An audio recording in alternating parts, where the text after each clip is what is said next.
বাদল আহমেদ।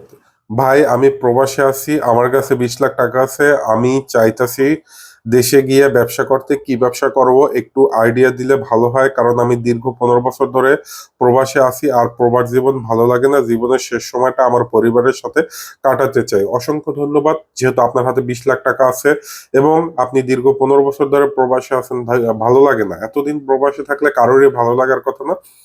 যদি পুঁজি থাকে আপনি 3টা ব্যবসা করতে পারেন, যে 3টি ব্যবসা করলে আপনার ঝুঁকি নাই বললেই চলে।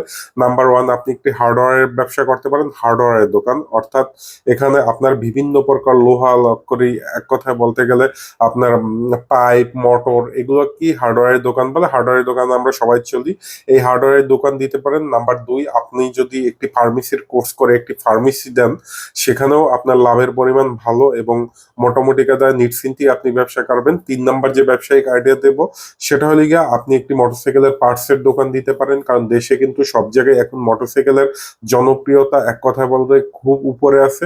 তো চাইলে আপনি একটি মোটরসাইকেলের পার্টসের দোকান দিতে পারেন। আশা করি এই 3টি ব্যবসা যে কোনো একটা যদি করেন আপনার ঝুঁকি কম থাকবে।